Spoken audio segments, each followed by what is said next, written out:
Hello, Cancer, Sun, Moon, Rising, Venus signs, and cross watchers. This is your tarot and oracle reading for mid-August love. So this can apply for whenever you're watching it, though, whenever you're finding it.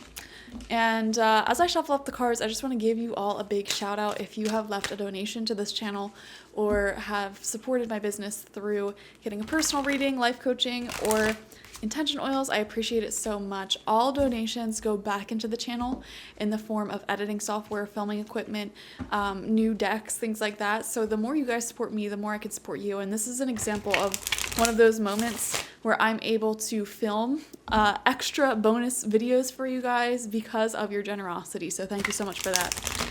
And you know, every time you support my business online, spiritpsychic.org, through personal reading, shamanic life coaching, buying the intention oils, it helps me pay my bills, which allows me to not need to get another job, which allows me to film more for you. So the more you guys give to me, the more I can give back to you. And I appreciate everyone who has supported that mutual relationship. So this is the first card coming out for you. This is what it looks like. And it says transformation. Your relationship with one another is about to deepen.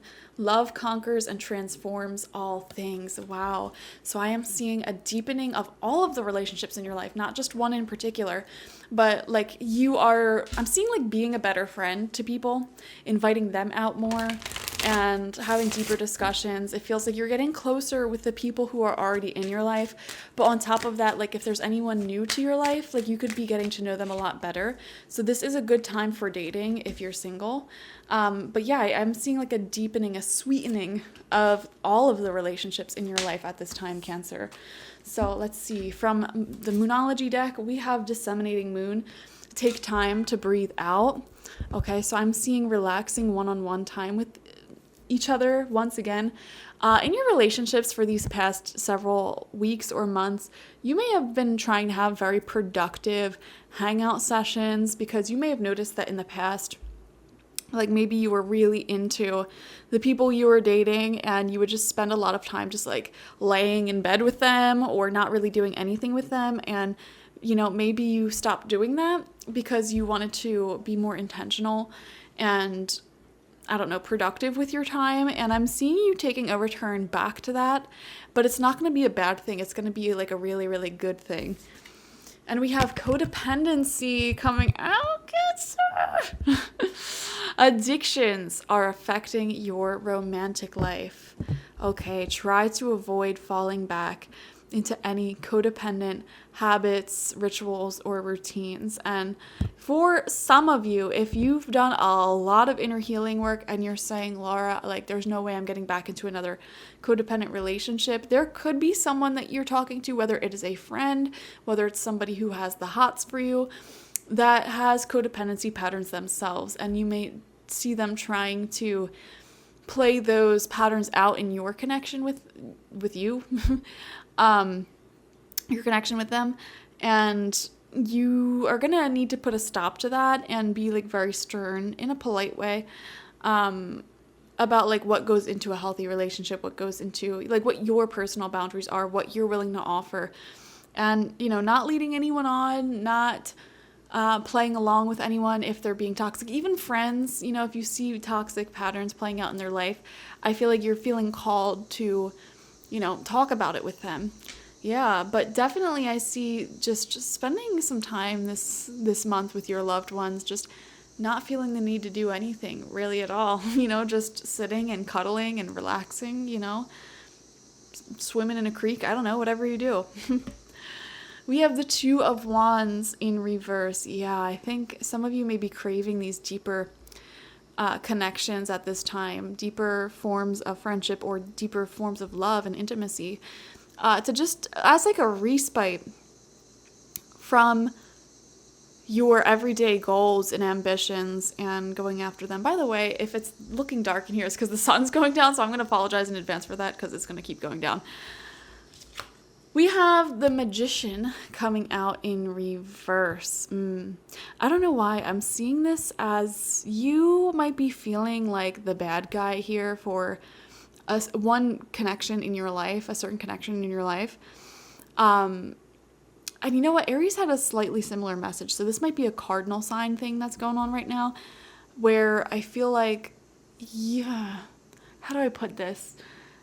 Aries had a really similar message. Someone might be really into you as a friend, as a lover, as someone you're dating, and you might not be really into them.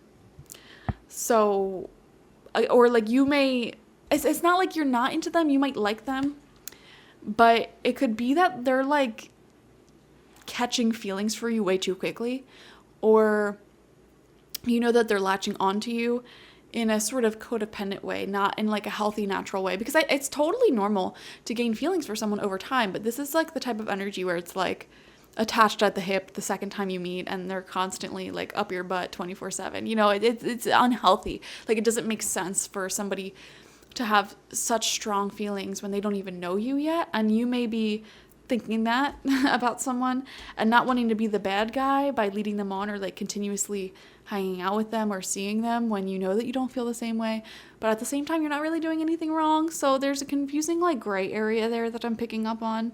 Really interesting. Okay. The Emperor in reverse. Oh my gosh. I don't like these cards next to each other, both in reverse, because this is toxic masculine energy when these two are in reverse, especially next to each other like that.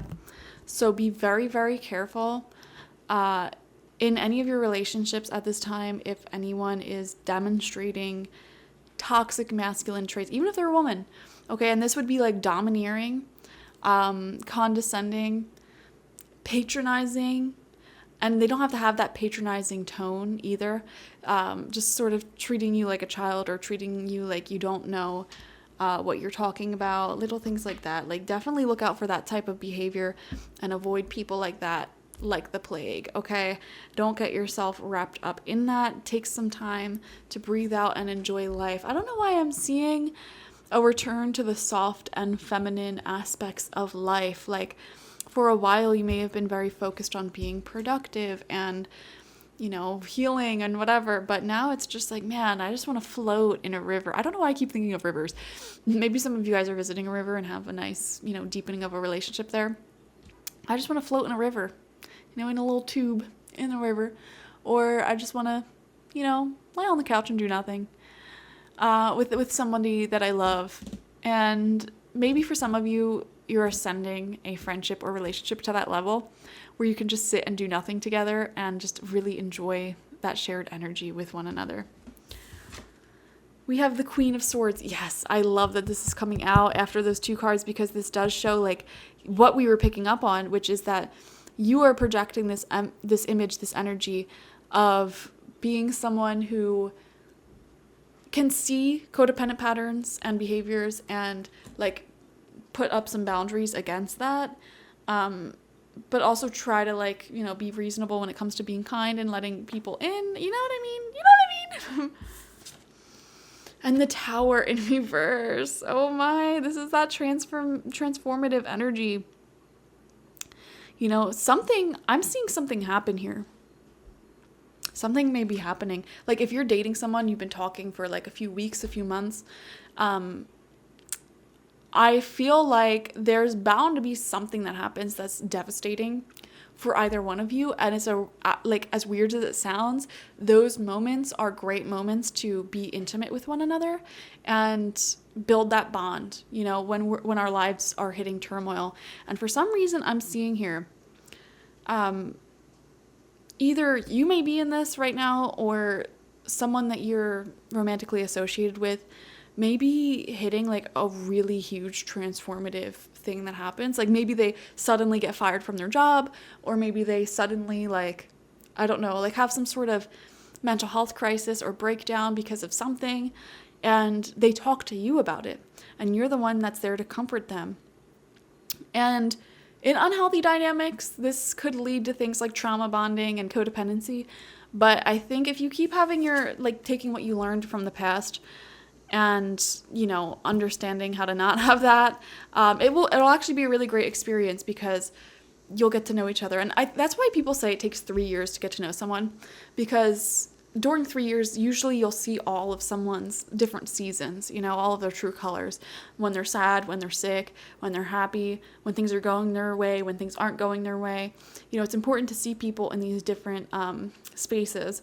And weirdly enough, like I'm feeling here, like someone may be struggling with their own internal masculine energy, feeling like they're making enough money, feeling like they're, you know, being reliable enough, you know, or they're struggling with someone else's toxic masculinity, like a toxic boss or parental figure or something like that. And they're opening up to you about it. And it feels really nice. You know, it feels like an opportunity to really get to know each other. And you might actually be the one to suggest taking time to breathe out. Like, hey, you know what? Why don't we just go for a swim in the river? Like, I know you're stressed out and I'm here for you. Like, let's just spend a day, like, floating in the water together. Let's just spend a day laying on the beach and doing nothing and just allowing these feelings to wash through us and just be there for each other and have a fun time, have laughter. So I'm seeing something like that, which is really beautiful and weirdly brings you closer together, even though it's not the happiest of circumstances. But weirdly enough, I feel like you'll be very, like, it's not that you'll be happy that someone's in misery, but it's like, I'm so happy that you shared this with me and that you trust me and that we can have this trust, this deepness between us. Does that make sense? Like, you find a lot of joy in being there to comfort other people, especially when they're down. And I am seeing that here for you. But also that's why the codependency message came through, because many different people are watching. You're all at different places vibrationally. And I can understand how lower vibrational Cancerians this month may accidentally fall into codependency patterns where instead of being that gentle, yielding space for someone to come to when they have their problems and helping them work through their own issues, a lot of Cancerians' shadow trait is they will try to fix someone else's problems for them, and that's not a good thing. Like, it's really important for us not to take on other people's problems as our responsibility, let them stress us out, and feel like we have to resolve things. And when people don't listen to our advice, we get really mad. It's really important not to do that, because that is codependency. You know, even if you're married to someone, even if you are so close to somebody, well, maybe if you're married, it's a little different. But even then, it's still codependency. Like, nobody's problems are your problems. Unless you have a child, maybe. Nobody's problems are your problems. All right? But that doesn't mean... No, I take back the marriage thing. Even if you're in a marriage, this will apply to you. It's like if your partner has like some major stress, major issues with their boss or something, and they come to you to cry about it, complain about it, whatever, you know, it's not your job to solve the issue for them, but instead give them space to vent and ask them good questions to help them figure their own problem out themselves. Because at the end of the day, everyone has the perfect answers that they need for their life situations from within. And being a good partner, a good person, is to be a space for somebody to figure it out on their own and be there as a supporting person in their life. So I'm seeing that very, very beautiful. Don't let it turn to codependency, okay? Thank you guys for joining me. Like this video, comment how it resonated down below, and subscribe if you have not already. If you want a personal reading with me one-on-one, the link to that is in the description box, spiritpsychic.org. I also offer my intention oils there and spiritual life coaching sessions there. If you would like to leave a donation to the channel, link to that is also in the description box, and I will see you guys later. Bye-bye.